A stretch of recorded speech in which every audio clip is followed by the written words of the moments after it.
आज हम बात करेंगे 1971 के भारत पाकिस्तान युद्ध की एक ऐसी कहानी की जिस पर यकीन करना मुश्किल है। एक ऐसी लड़ाई जहां नतीजा पहले से ही लिखा हुआ लग रहा था।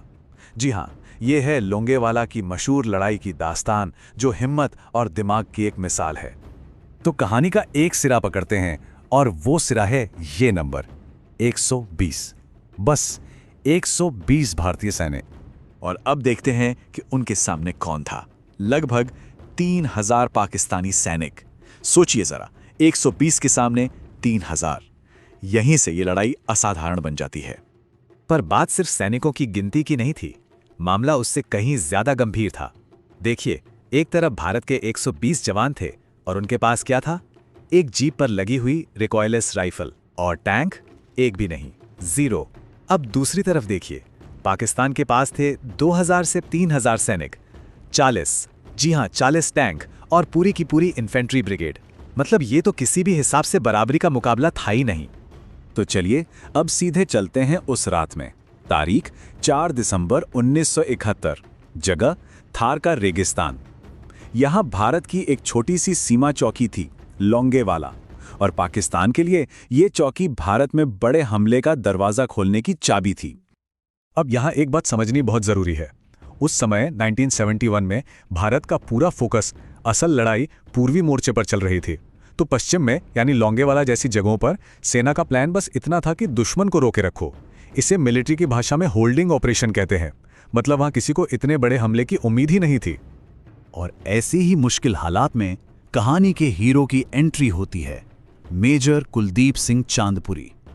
वही उस छोटी सी टुकड़ी के कमांडर थे जिनके कंधों पर लोंगेवाला को बचाने की जिम्मेदारी थी। फिर रात के सन्नाटे में कुछ हुआ। सेकंड लेफ्टिनेंट धर्मवीर की पेट्रोलिंग पार्टी को दूर से एक आवाज सुनाई दी। जमीन कांप रही थी और जब उन्होंने देखा तो उनके होश उड़ गए। ये कोई छोटी मोटी टुकड़ी नहीं थी, ये तो टैंकों और सैनिकों का करीब 20 किलोमीटर लंबा काफिला था जो सीधा उनकी तरफ बढ़ रहा था। अब मेजर चांदपुरी के सामने एक ऐसा सवाल था जिसका कोई आसान जवाब नहीं था। मदद सुबह से पहले नहीं आ सकती थी। उनके पास पीछे हटने का रास्ता था, गाड़ियां थीं, तो करें तो क्या करें? यहां रुककर लड़ें और मौत को दावत दें या पीछे हट जाएं? उन्होंने फैसला लिया, लड़ने का। जी हां, मेजर चांदपुरी ने अपनी मुट्ठी भर टुकड़ी के साथ उस विशाल सेना का सामना करने का फैसला किया। तो अब देखते हैं कि हुआ क्या। पाकिस्तान के पास इतनी बड़ी बढ़त थी, लेकिन वो रात उनके लिए गलतियों की रात साबित हुई। उनकी पूरी प्लानिंग धरी की धरी रह गई। असल में पाकिस्तान ने एक नहीं बल्कि कई बड़ी गलतियां की। पहली और सबसे बड़ी गलती, बिना रेकी के हमला।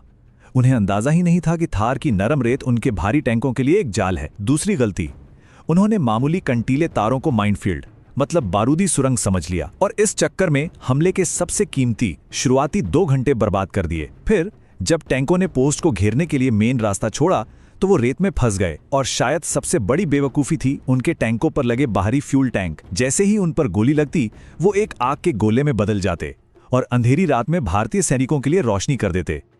और वहीं दूसरी तरफ भारतीय जवान अपनी रणनीति पर चट्टान की तरह डटे रहे। उन्होंने ऊंचाई पर अपनी पोजीशन का पूरा फायदा उठाया और कमाल का अनुशासन दिखाया। तब तक एक भी गोली नहीं चलाई जब तक टैंक बिल्कुल पास, मतलब सिर्फ 15-30 मीटर दूर नहीं आ गए। उनकी वो अकेली M40 रिकॉयलेस राइफल जो ऊंचे टीले पर थी, टैंकों के सबसे कमजोर हिस्से यानी ऊपर की छत पर आग बरसा रही थी। ये दिखाता है कि सही जगह और सही हिम्मत हो तो एक अकेला हथियार भी कितना खतरनाक हो सकता है। पूरे रात ये लड़ाई चलती रही और फिर सुबह हुई। सुबह की पहली किरण के साथ ही इस लड़ाई का पासा पूरी तरह पलटने वाला था। सुबह होते ही आसमान में भारतीय वायुसेना के हॉकर हंटर और HAL मारुत जेट्स की गड़गड़ाहट गूंजने लगी। रात में ये उड़ नहीं सकते थे, लेकिन अब सूरज निकल चुका था और वो बदला लेने के लिए तैयार थे। और यहां जंग का एक कड़वा सच सामने आया। बिना एयर कवर के खुले मैदान में टैंक बस लोहे के डब्बे होते हैं। रेगिस्तान में फंसे पाकिस्तानी टैंक इंडियन एयरफोर्स के पायलट्स के लिए एक आसान निशाना बन गए। जैसा कि बाद में एक पायलट ने कहा भी, it was a Turkey shoot, मतलब एक ऐसा शिकार जिसमें शिकारी को कोई खतरा ही ना हो, बिल्कुल एक तरफा। दोपहर होते होते लड़ाई खत्म हो चुकी थी। अब बारी थी हिसाब करने की। और जो आंकड़े सामने आए उन पर यकीन करना मुश्किल था। तो ये हैं लड़ाई के आखिरी आंकड़े। भारत की तरफ से 2 जवान शहीद हुए और 1 जीप तबाह हुई, बस।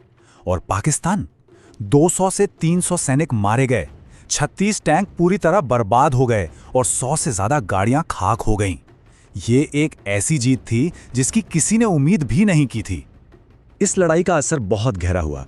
Major KS. चांदपुरी को उनकी इस बेमिसाल बहादुरी के लिए भारत के दूसरे सबसे बड़े वीरता पुरस्कार महावीर चक्र से नवाजा गया। वहीं दूसरी तरफ पाकिस्तानी डिविजनल कमांडर को नौकरी से निकाल दिया गया और ये लड़ाई दुनिया भर के मिलिट्री इतिहास में हमेशा के लिए दर्ज हो गई। इस लड़ाई को कितनी बड़ी जीत माना जाता है, इसका अंदाज़ा इस बात से लगा सकते हैं कि मशहूर ब्रिटिश मिलिट्री हिस्टोरियन जेम्स हैटन ने इसकी तुलना थर्मोपाइली की लड़ाई से की। जी हाँ, वही लड़ाई जहां मुट्ठी भर स्पार्टन्स ने एक बहुत बड़ी सेना को रोक दिया था। तो आखिर में सवाल यही है कि कोई आम लड़ाई एक महान गाथा या किंवदंती कैसे बन जाती है? क्या ये सिर्फ हिम्मत की बात है, या दिमाग की, या फिर इसमें किस्मत का भी कोई हाथ होता है? लोंगेवाला की कहानी बताती है कि शायद ये इन सब चीजों का एक अनोखा संगम है।